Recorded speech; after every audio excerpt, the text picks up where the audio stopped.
we live? We are live. Okay, perfect. So, don't you love how I do that and just sneak it up on everybody? Yes. So welcome everybody to another episode of vBrownBag. This evening, the human side of DevOps with AWS New Voices graduate Aaron Miller, who has graciously and unbeknownst to us shown up from London. Aaron, it is far too late for you to be doing this, but we greatly appreciate that you stayed up late doing this for us. Indeed. My pleasure. I've been too excited to sleep, so it's all good. Oh, bless. So one of the things that we get excited about on vBrownBag is one, talking about DevOps. Shout out HashiCorp, and more particularly listening to the human side about that. You know, the human interaction and how to help folks level up. Hey, Claim, how's it going, bud? Does Claim Your Freedom know you, Aaron? Is he a buddy of yours? Apparently. Freedom. Tough. You have a fan already. But I appreciate you claim your freedom. I'm sure we know each other. Cool. Thanks for joining. Damien, how are you doing, Yes.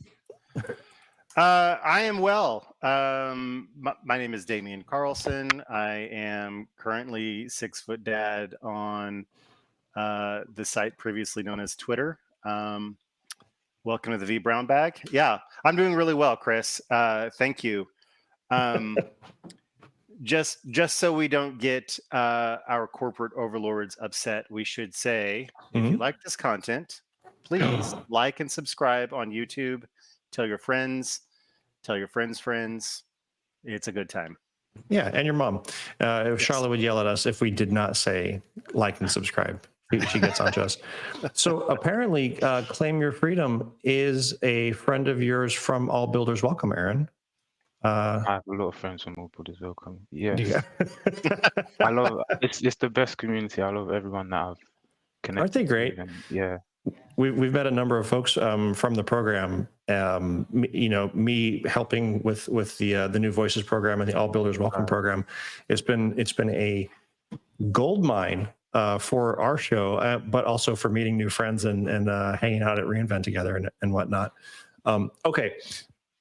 It is late in the evening for you, so why don't we go ahead and flip over to your presentation so that we can get you tucked away? How does that sound? Sounds wonderful. Thank you, Chris. There we go. Okay, here we go.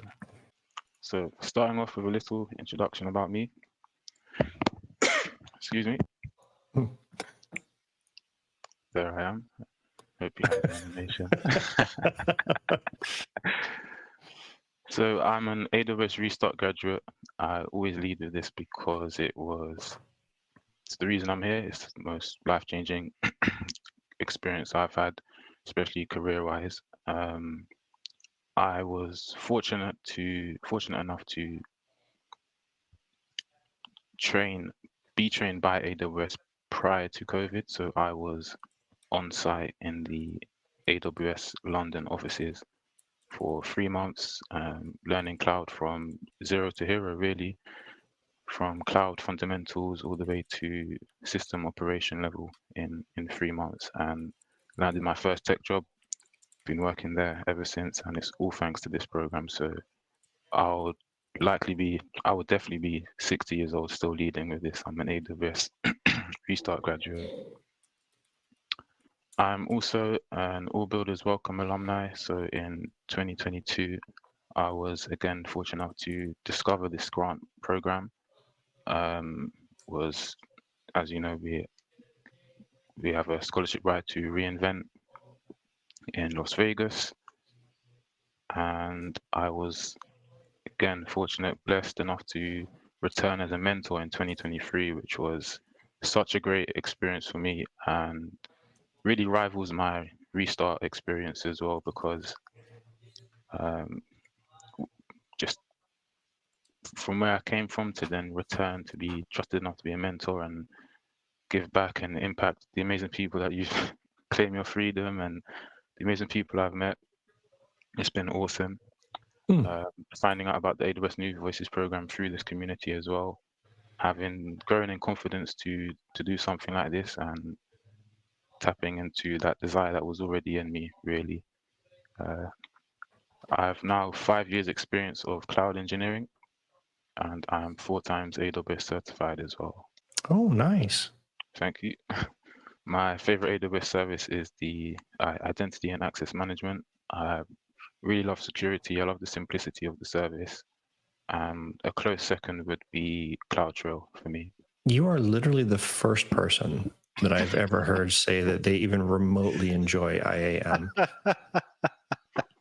Yeah, I was gonna say, much less you call might it be a a psycho. simple service. Yeah, just reading through roles and stuff on IAM it makes my head hurt. I don't understand it still. So the fact that you love it is amazing. You know, Kudos there's a to big you, enough Aaron. world for everybody. Yes, someone has to love that service. It underlies the whole ecosystem of AWS. But that's one of the reasons I love it. It's just such a simple service, but at advanced levels, it gets really interesting as well. For example, zero trust networking is heavily relies on IAM and such and such. I have a disclaimer for my corporate overlords as well. The views expressed in this presentation are my own and do not necessarily reflect the views of the vBrownBag podcast, my employer, tech communities I'm a part of, or any of the technological portals used to bring this discussion to your ears.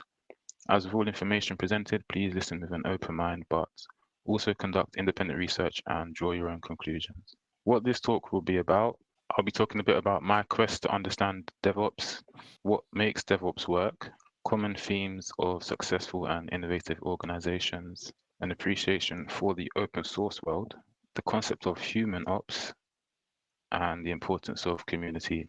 DevOps is unfortunately quite an ambiguous term.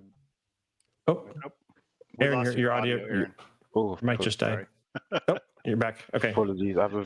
I might change my I might have to change my dongle there. It's very sensitive if I use my arm.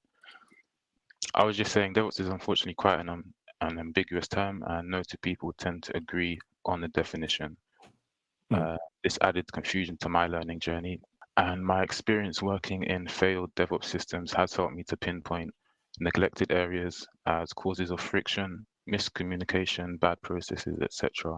My experience seeing people, tools, and processes be blamed in cases where they were never fully adhered to holistically. So just giving DevOps a fair chance, really.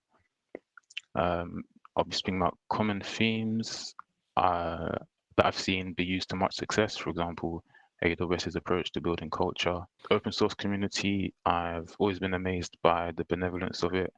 I benefit from it every day, and I find joy in exploring that world.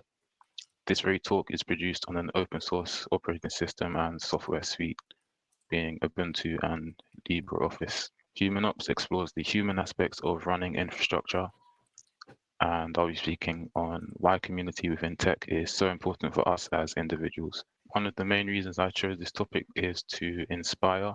I love technology, but I'm most passionate about people. And one of the reasons DevOps appeals to me is it's centered around people first processes, really. So I believe in human-centric approaches to technical solutions, and I'm motivated by that desire to be of good and useful service to others. I find I'm frustrated when I fail to do that, and so when I fall short, I'm constantly thinking of ways to enable myself to be at my best again. In the realm of DevOps and the tech industry in general, I'm persuaded that an emphasis on humanness will bring us all forward. So inspiration to spark hope for those who have lost faith in the tech industry.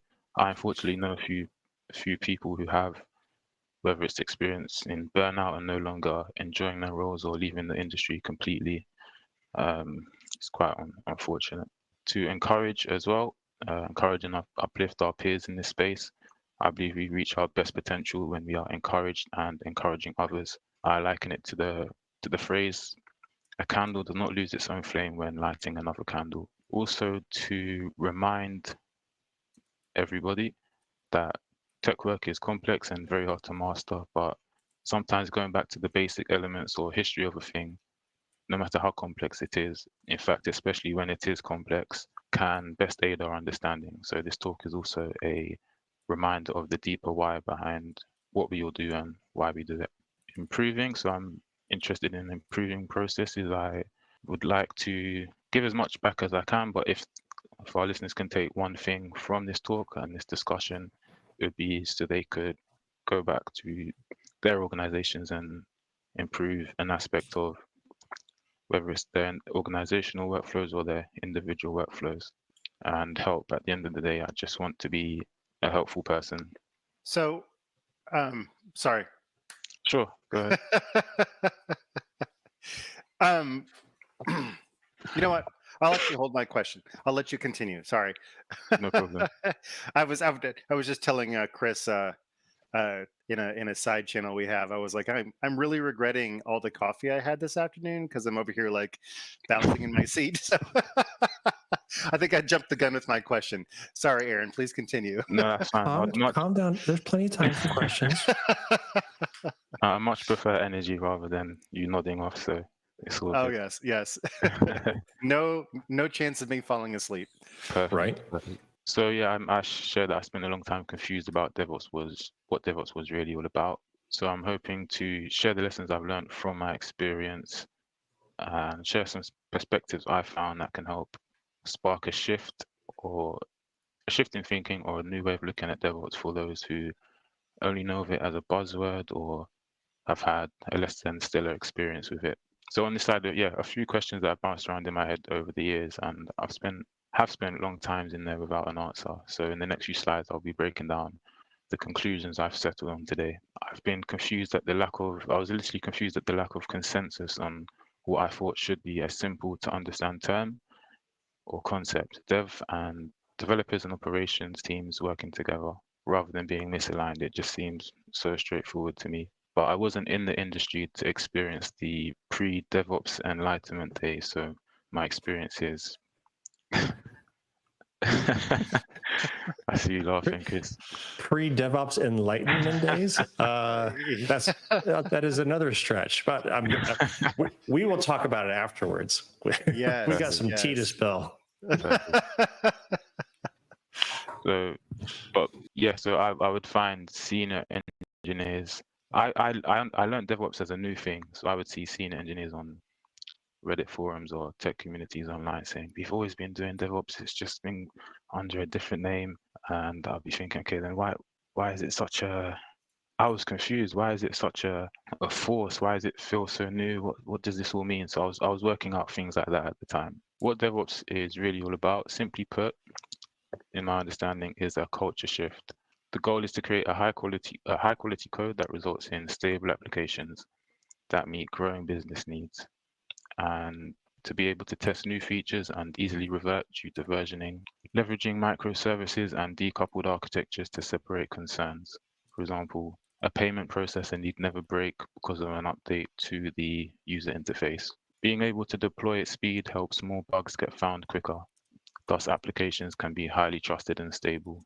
Automation is what enables DevOps. Some of the benefits of DevOps automation are reduction in errors, saving time, repeatable deployments at the click of a button, increased business confidence in IT departments and teams, enabling microservice architectures to thrive, and encouraging frequent code integration to ensure widespread stability. The ultimate question in my head was, with all these benefits, why such controversy and disdain? My scope may have been quite small, really, just seeing online communities and maybe I caught the Reddit engineers on their grumpy days, but I would see unexpected frustration with DevOps that I didn't think needed to be there. So it led to me exploring more, why isn't this working for us the way that we've accepted that it should? Why the controversy around DevOps? I've highlighted these common issues with the intention to note that the above frustrations aren't necessarily the fault of the DevOps methodology itself.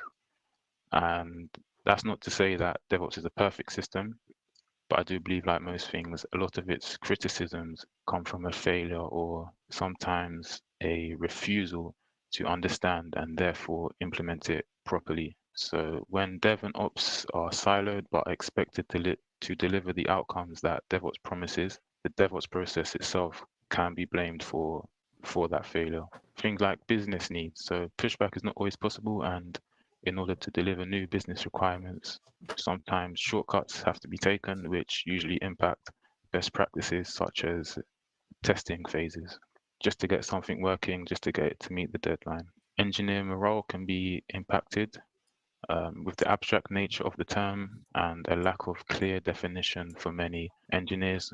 I found often feel that management and executives have taken advantage of the DevOps way and simply bundled two jobs into one to save on costs. This inevitably leads to burnout for many and a loss of love for the tech that once infused them. I know how that feels. I think I feel that deep in my soul. fortunately I do too. I was listening to the cloud therapy episode this morning on my way to work. So, yeah, I think it's great that it's openly discussed, this topic, and that we have ways to band together as a tech community to address it. I try It's a to. very funny episode. A story in 3 memes. So no one is happy when the simple principles that guide our work cannot be fully or adequately adhered to. Customers are not happy. They receive a bad service and their feelings are heightened due to the understandable emotional attachment we have to money. It can feel almost insulting to spend hard-earned money somewhere only to receive terrible service and an all-round unreliable product. It is especially frustrating when it could all be so much more avoidable. Managers are also unhappy when these principles cannot be adhered to, and managers, in my experience, have the most free roam to express their emotions. They're in charge after all and usually have to directly report to C-level bosses or directors. And it's pretty clear when management are unhappy, but they essentially just want their services to run securely and reliably. So when this simple and reasonable requirement is not met, managers will be upset and very angry. I highlight that because engineers and employees bear the brunt of management and higher up disappointment, which adds to the burnout we discussed and frustration with our tech roles. But I think most engineers want the same outcomes as managers, so for the services they support to run securely and reliably. But when this reasonable expectation is placed on engineers and employees who are not supported by human-centered principles, this can never actually fully be achieved. We may get an application that is highly available but not secure, or a secure application that's buggy, or a well-built application infrastructure that is rooted in severe technical debt and only well understood by one engineer who may have left the company at this point. Very common story in this field. Investors and donors are also unhappy if they feel their money is being wasted and eventually will pull their funds away from the business. This is, of course, the last thing any organization wants. All in all, no one is happy when things are not done well, but I'm here to say that blame is not the answer. Part 2 of this meme story is representing good DevOps versus bad DevOps. So when improvements are made, but the full methodology still isn't being adhered to. And the analogy I'm using here is changing seats. So you saw the 2 gentlemen on the previous slide, both sad. No one's happy in that situation. In this situation, which is most likely more common to our experiences and most organizations, some people are happy, some people are unhappy, and these seats change variably. So in my last slide, everything was on fire. That would be a pretty toxic work environment. In a real life situation, I think even the most unsensible business would be trying to address these issues. So in this slide, I tried to highlight how improvements for the wrong reason can fail to truly improve things, at least not in the way the business or management might expect. In cases where organizations attempt to improve their outcomes to achieve modern DevOps standards without fully embracing DevOps, a lot of reshuffling is done to quickly get everyone to the right side of the bus. This is not sustainable. There will always be someone or something that gets left behind. This is where some things are done right, but not all. Sacrifices are made, but the full benefits of DevOps are still expected. This can look like organizations thinking DevOps as a single person's role rather than as a way of thinking to be adopted by all. This, in my view, leads to imbalance, and in my analogy above, having an overflow of people rushing to one side of that bus would lead to a tip over. Rather than change seats, I propose we change perspectives. I really like this comment from Partum Castillo on Reddit because it aligns with my own motivations when it comes to implementing DevOps. I've included 2 screenshots from Reddit for replay viewers to pause and read through, but during this live segment, I'll be paraphrasing. So I like to enable change at the peer level because escalating horizontally, I find is more effective as in a team building culture. I joined my current organization at a time when the dev team and ops/infra team were quite siloed. Miscommunication, non-communication, and often bad communication was strife. Major incidents were common, and eventually it became clear that ops and devs needed to work together to prevent them. Ops and devs, where I work, are not just different teams, but we sit in different departments. I led a weekly DevOps catch-up meeting for 4 years to help bridge that gap and proudly helped to improve our working relations, almost becoming an honorary dev member at that.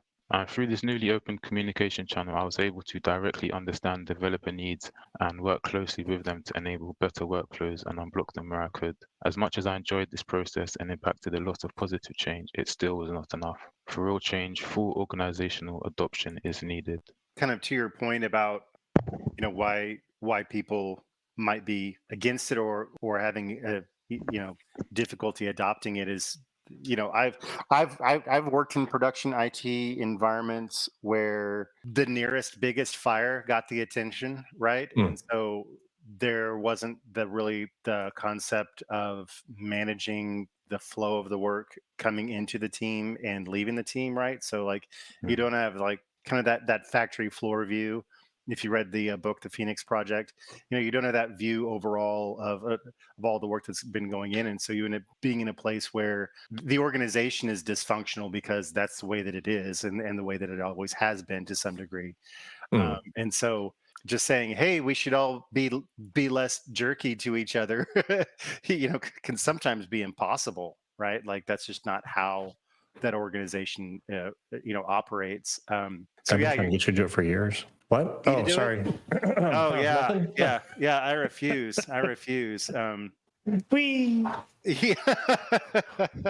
But yeah, it's really difficult, and I agree that it is something that requires a full organizational change.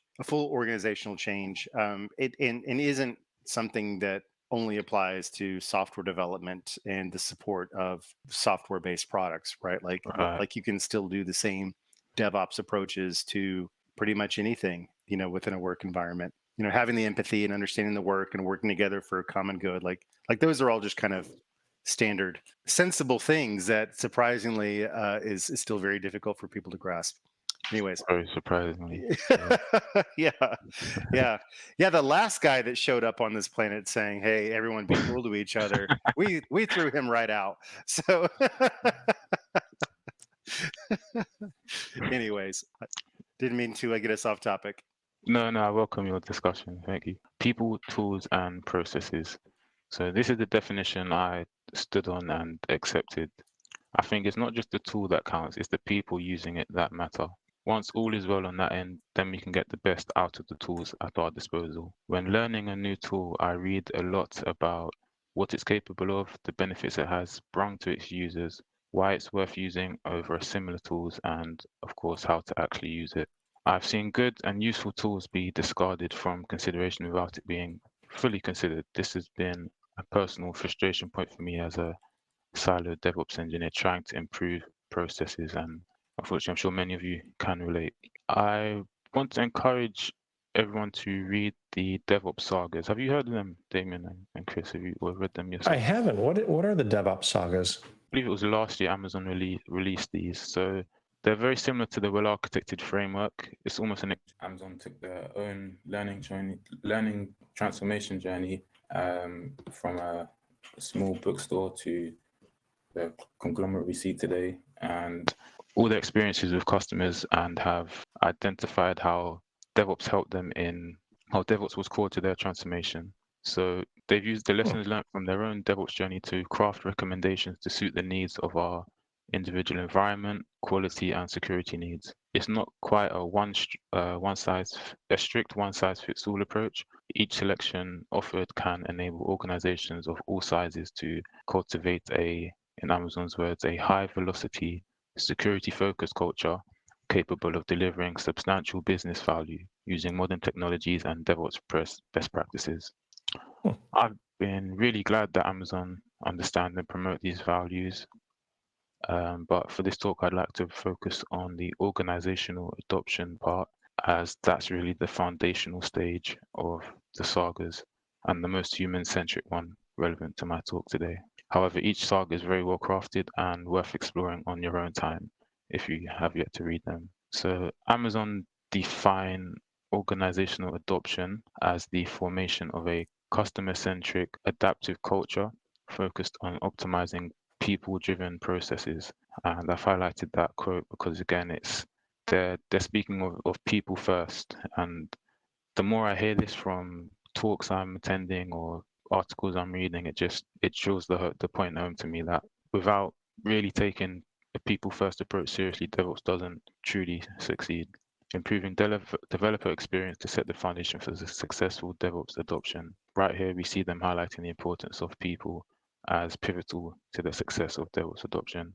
They have what they call capabilities, which are sort of, you can think of them as subsections underneath the organizational adoption saga. Effectively, the sponsorship involves setting a clear vision and strategy for DevOps adoption, communicating expectation and goals to the entire organization, and allocating resources and budget for the necessary changes. This, in my view, highlights the need for DevOps to no longer be seen as a single person's role in order to be effective. Supportive team dynamics include promoting cognitive diversity within teams. Team interfaces is all about sharing information and resources across an organization to facilitate collaboration and help teams align their goals and priorities. Balanced cognitive load is all about challenging team members without overwhelming or overstimulating them. Amazon assert that when organizations focus on this, individual job satisfaction increases along with performance. A balanced cognitive load environment supports a healthy environment for innovation and adaptability, which is great for the organization as a whole and a great way to keep everybody happy. Adaptive work environment is controversial one for anyone aware of Amazon's recent office policy announcement, but for now, No, what was that? What was that about? Wow. Apparently, I missed that 2 weeks of outrage on every social media platform. We went from how to be humans to RTO. Wow, this talk has taken an entirely new turn. Amazing. I'll get us back. Don't worry. For now, I'll just say that this capability is all about providing employees with the necessary tools, processes, and support to create an environment that enables teams to collaborate efficiently and work flexibly, whatever that looks like. So it may look like 5 days in a week for some, or fully remote for others, or a hybrid mix for some. But I think the important thing here is that it works for everyone involved. Because I personally, I like working from home, but I also like being in the office. And but it depends on what I'm doing on my office day. If I'm not working I've mentioned I've been in quite a siloed DevOps role. So if my projects don't involve much direct collaboration, it's nice to see my colleagues, but it can feel like I could have been at home today. But on days where we're all working as a team and on the same project and aligned, it's great to be in the office with people. So if 5 days a week, 5 days of your office life, of your work life are like that at the company you're at, then I don't think it's a horrible thing to be in the office 5 days a week. But as this is not the reality for most yet, I can see the controversy here. Personal and professional development for new and existing employees. When investment is made in this area, teams can better stay up to date with industry trends, identify areas for improvement, and drive innovation, which is critical in this fast-paced world of DevOps. My view is that if an organization can do all of these things and do them well, then they're in a great position to build on top of that and really achieve the DevOps outcomes that we all believe are possible. Any thoughts or questions on that? Too many to enumerate, if I'm being perfectly honest. First off, the DevOps sagas, I'm totally going to dig into this. This is actually really relevant to my reInvent talk this year. So I appreciate you letting me know about this. This is the first time I've seen this. That's what this talk's all about. bringing these things to everyone's attention. So yeah, I'm really glad I could let you know about that. Yeah, no, that's super awesome. I mean, these. I'm gonna out me and Damien, being the old farts that we are. These are literally the things that we fight for whenever we're dropped into a new organization, or if we know we have to bring a new team on board or something. These are almost like, I'm not going to say table stakes, because that would imply that everybody knows that these things should be done. Because What do you mean by that term, table stake? Table stakes, and maybe that's an American phrase. It means the things that are, you have to have them in order. It's just basically like the default. Like, well, of course, you have 4 walls to a house. That's table stakes. Yeah. It's like the assumed things that you have to, that everybody knows that you have to do. Yeah. It's kind of like if you sit down to play a gambling thing in a casino, right? Like, you need to have $20 to sit in that seat, right? Like that's an example of table stakes in real life, right? Yeah. And so that's kind of where that's coming from. Sorry, Chris. Yeah, that's the actual real definition of it. We have subverted that phrase, and now we use it more broadly and generally to say table stakes for like something in an organization. Like, oh, well, you have to have a legal department. That's table stakes for having a company or something like that. Right. Sorry, I didn't realize that was an Americanism. I thought that was more widely known. But yeah, to the previous point, these are the things that we thought that everybody would like. Of course, we need to do these things, but it's only after decades of hard-bitten clawing and screaming that we're like, yeah, no, all of these things make absolute sense. Yeah. Wow.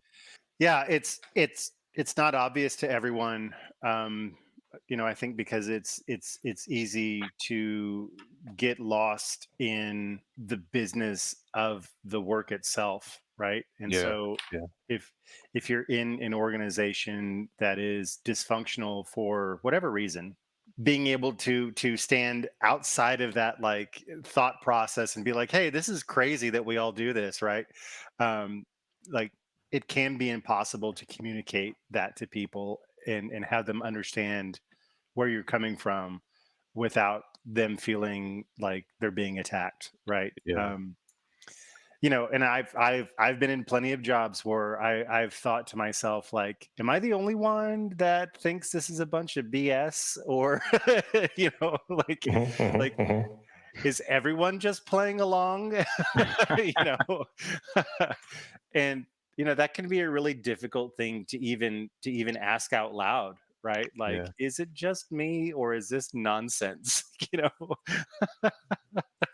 And if the answer is it's nonsense, keep quiet because the paychecks keep happening. Like, that's totally okay too. Yeah, it's tricky, but it's yes. Yeah, I have 2 sayings related to that. One is it all pays the same, and 2 is direct deposit is on Fridays. Like, it's okay, right? Like, if it's nonsense, it all pays the same. So, I was going to say about the DevOps sagas, and probably even, kind of something that I think is applicable to kind of the more meta discussion of organizational change, is that it's easy to over rotate. Take, for example, ITIL, right? Are you familiar with what ITIL is, Aaron? Yeah. I use that. Yep. Actually, yeah. So ITIL is a fantastic set of suggestions. There are companies that treat it like it is a religion, to the point where it's like, okay, well, now you've completely missed the plot, and now you've just gone way off the deep end with bureaucracy, rather than understanding that you can kind of pick and choose from ITIL what works best for your organization, in terms of change management, or whatever the case may be, and you can't overdo it, right? So kind of the same thing with DevOps, right? Like, you could do DevOps so badly that it actually makes things worse. It is possible. Yeah, if somebody pulls out the 3-ring binder and pedantically tries to enforce ITIL or TOGAF or DevOps or any of those frameworks, it's not you run screaming. Like if somebody brings out the TOGAF 3-ring binder, I run screaming. Yeah. TOGAF is a great architectural framework, but if somebody is like so enmeshed in it that they need the original 3-ring binder for it, you got to go. You run. You got to run. Yes. Yeah, no, it's interesting. They're great points, and I'm being careful to not. I don't want to use this. Well, I have to use this term, not over advocate. So I mentioned when I brought up the DevOps sagas, I was glad that Amazon understand this as well, who have crafted this. It's not a strict one-size-fits-all policy. It's about what works for individuals and teams and organizations. And without that flexibility, it's just it's crazy. Anything will be crazy. So there has to be some understanding of nuance there. Yeah. With anything. But yeah, very funny. Thought of the TOGAF 3-ring binder there. Just playing that in my mind right now. Yeah. Great advice, Ron. I have nightmares. That's actually happened to me a couple of times. That's no. most of the advice that Damien and I have is because we burnt our hand on the stove like 18 times, and been there, done that. So I want to quickly share a discovery I made a few years ago. I don't remember how I got there, but one day I stumbled across a GitHub repository called HumanOps, and intrigued by the name, I clicked on the README file to understand this curious term, and I was struck by what I found, really. So this was about 2 to 3 years ago, and at the time the repo hadn't been updated in about 5 years, so it was clearly deserted. But that kind of added to the mysterious of it for me. It was almost like finding an ancient relic, actually containing scrolls of wisdom. But what I found was covered with about a 2-minute read and very simple, but I was excited by the existence of it, and I want to highlight that find with you today as well. HumanOps is defined as a set of principles which focus on the human aspects of running infrastructure and deliberately highlights the importance of the teams running the systems, not just the systems themselves. They posit that the health of our infrastructure is not just about hardware, software, automations, and uptime, but also includes the health and well-being of our team. The goal of HumanOps is to improve and maintain the good health of our teams, easing communication, reducing fatigue, and reducing stress. Great things, I think. The 5 principles: humans are part of the system, humans impact systems, humans impact business, human issues count as system issues, and escalating to humans as a last resort.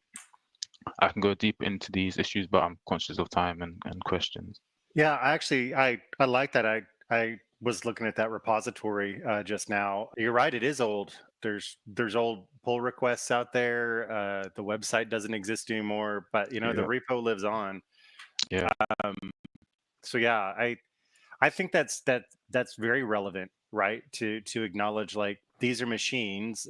Our job as humans is to keep the machines happy, but not at the expense of our own mental health. It's usually that last part that gets forgotten about. Yeah, unfortunately. So the next few slides, I'll be detailing my learnings from the London Reinforce recap event held here in September, where I listened to the General Manager of Security Services at AWS, Mark Terenzoni, and Danielle Ruderman, the Senior Manager of Worldwide Security Specialists at AWS. They led their keynote by highlighting key human-centric principles that, to me, emphasize yet again the critical importance of people-first approaches for overall organizational success. I quoted Danielle Ruderman: "As a security leader, you have to lead with empathy." And I was really surprised and in a great way to hear this being spoken of. I went expecting very technological talks, security services. To hear such human-centric ideas pop up, it always, when I least, I'm very interested in the topic, but when it pops out when I least expect it, it impacts me more. Very influential figures at AWS. For them to lead their talk with this just hit harder as well. They spoke of having the difference between a culture of security and a security culture. Right. So a security culture is basically just having a security department or a security engineering role. But a culture of security involves the entire company and includes executive support, direct ownership, and psychological safety. And they used that term psychological safety, which definitely made my ears prop up at a security conference. I was like, wow, this is really important, really being spoken about. Mm-hmm. Mm-hmm.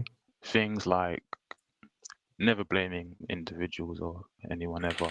And they gave the example of if an engineer can push code to production that breaks the website application, it's not their fault. Better guardrails were needed, and leaders who lead with empathy and understanding can better learn from failure because their focus is on improving processes, not on blaming individuals or entire teams. Damon, you mentioned earlier that it can be kind of hard to when you think you're the only one feeling something, it can be hard to speak up at times. Like, am I the only one that's Right. so Yeah. that Yes. they spoke about this at the conference. So feeling safe to speak up and highlighted ways that they're doing that for their teams, which I thought was just really great for such high level influential leaders at Amazon to be talking about. Dave Well, spoke. Sorry, yeah, I would say that is exactly what they should be talking about as a people leader who likely leads, a team of teams. This is exactly the problem that they should be looking to solve. How do you make it a better place to work, right? Feeling safe to speak up, as an example, like you just can't. Okay, everyone feels safe now, right? Like you actively have to cultivate that, through one-on-ones, through open forums, right? Like that takes effort, and it takes a lot of effort, because I feel like feeling unsafe about speaking up might be sort of the default. Maybe that's just me as an American who's grown up in American work environments. Maybe it's not that way mm, everywhere. But yeah, a lot of us are at will workers, right? Like, if you don't like it, you can go somewhere else at any time. So, very so true. sometimes being quiet is the only option you have. It's a really active effort. So yeah, I agree with you. It is surprising sometimes to hear someone saying this, but this is exactly what a person in that position should be saying, Right. in my opinion. Just a few more further, very quick, but further human-centric insights. I just wanted to highlight the open source community. My eyes were opened as I learned more about freedom in tech and good people worldwide contributing gladly to all sorts of systems and tools that run so many of our workloads. For example, what would the cloud be without Linux, which is a large part of what we do. Writing infrastructure as code with Terraform is a large part of my role in my current organization. And Terraform started off as an open source tool, and we benefited greatly on top of that from amazing open source modules that assist our infrastructure as code adoption greatly. And I have a little thank you for Anton Babenko, who is an AWS hero and great maintainer of these modules. I have also a quote from Donald Knuth, if I'm pronouncing his name correctly. He's the author of the book, The Art of Computer Science, which, to be honest, I haven't read. I opened the book about 5 years ago, and in the introductory pages, he said, "You'll be ready to read this book when you can write 15 algorithms." It's a very high level book, but he just has very interesting thoughts, I think, on things like literate programming. And he says the best programs are written so that computing machines can perform them quickly and so that human beings can understand them clearly.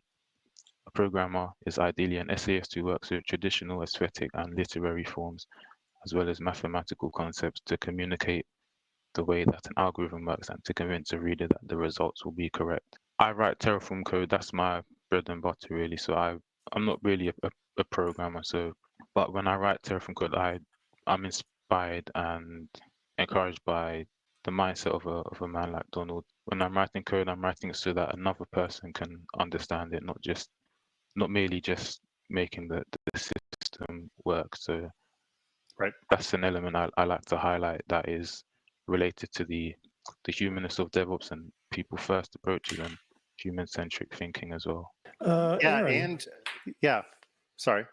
I think you're giving yourself short shrift when you say, "Oh, I'm What, not a sorry? programmer." Sure. I think that you're selling yourself short here. If you're spending all day in Terraform and you're in code, don't say you're not a programmer. It is a different language, but you're still in an IDE. You're still Right. merging and you're still doing all the things. be proud of the fact that you are, in fact, a programmer. All right. Especially if you like IAM. I mean, come on. Nobody likes IAM. Yeah. And what I was going to add to your point about making your code not just runnable, but also readable. Have you ever written something, Aaron, and then 6 months later you look back at it and you're like, WTF? Like, I don't even understand that. And I wrote it. Like, sometimes no one will read your code but you. And so, writing a little love note to your future self. Hey, future Aaron, this is why I did that, in case you're wondering why. Like, that's always amusing. So, that's what I do. Yeah, and also that kind of quote reminded me of kind of the Python way of approaching things, right? Like the kind of Pythonic approach of simple, readable, allegedly self-documenting if you write well enough, right? But yeah, it's always a good practice. Yeah, definitely. My final slide here is to just give just share the value of community. We've kind of covered this already, but I wanted to share. I don't feel alone in my mission and conviction, thanks to a few communities close to my heart. So the AWS Restart program, All Builders Welcome Grant community, and the AWS New Voices program. And I wanted to give a special shout out and thanks to Jessica Gullidge, Darrell Bonner, and Mark Peloga, because their efforts of inclusion are eternally appreciated. That's awesome. Yeah, community is literally the only thing we have, just as humans. So. And yeah, I mean, so I've had some thoughts, and it's not included in the slide, but there's community outside of our industries, of course. That's family, friends. That to me goes without saying. But the interesting part is when I got into the industry, I didn't expect there to be community within the industry, which has been really made all the difference for me in my career, my motivations. So the people fostering that, I really appreciate.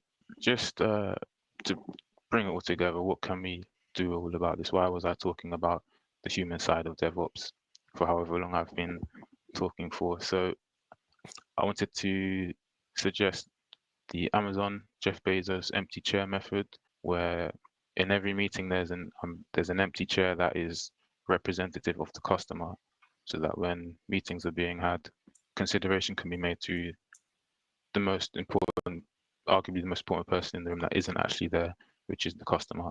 And in delivering this talk, I wanted to borrow from this idea to propose reserving a seat for the customer is great, but also let's not forget to reserve one for ourselves as well, and try to think of these principles in the work that we're already doing. Yeah, thank you for listening. That's awesome. Thank you, Aaron. I know that we're really low on time. Can you give me kind of what are your thoughts about the New Voices program in general? Like how was your experience? Was it positive? Was it worthwhile? Oh, absolutely. Yeah, it was a 5-week program, one session a week, very engaging, very encouraging. It addresses every level of public speaking and all the very honest program, all the fears behind it, all the unsureness. And if given the opportunity to apply to the program, I recommend that anyone definitely do so. Cool. Okay. Awesome. Well, thank you, Aaron. Chris is announcing in the chat that Alejandro Mena won the prize this week. Tell him what he's won, Chris. You won a new car. No, you have not won a new car.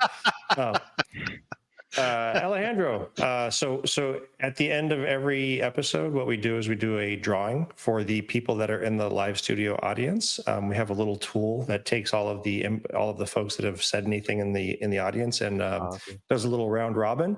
And Alejandro, you have won. So you've won a $50 AWS compute credit. I hope you're not an AWS employee, because if you are, then you care less about that. But if you're not and you want to claim your $50 compute credit, please DM me. You're on YouTube and you see my face on there. So if you want to DM me through there, or find me on LinkedIn or any of the social media things, except Twitter. I'm not on Twitter anymore. Yeah, I will happily give you my code. The the code. That is your code. It's not my code. It's your code. I'll happily give you your code. Cool. Cool. Congratulations, Alejandro. All right, folks. Well, Aaron, thank you very much for staying up so late with us. Go to bed. And yes, Aaron, thank you for coming on. I appreciate it. And I'm actually really glad as an older person in the community to see younger folks like have a passion for making things better, right? You know, we're always supposed to leave things better than the way we found them. It's really, really encouraging to see the passion that you have. So thank you. Agreed. Awesome. All right, everybody. Have a great week. And we will see you again next week. Actually, Damien, you will see them again next week. I am off at KubeCon. So yes. What's the okay? I don't have a speaker lined up yet. So maybe I'll just get up here and tell a bunch of dad jokes. I don't know. Probably not that. Yeah, probably not that. But yeah. 6 foot dad jokes. Oh, I can't believe I went there. Yes. That's terrible. Oh my gosh, Awful. That's terrible. You're fired, Chris. Thank you. All right. On that note, everybody, have a wonderful evening, and we'll see you again next time. Okay, bye. Thanks, y'all. Thanks, Aaron. Thank you.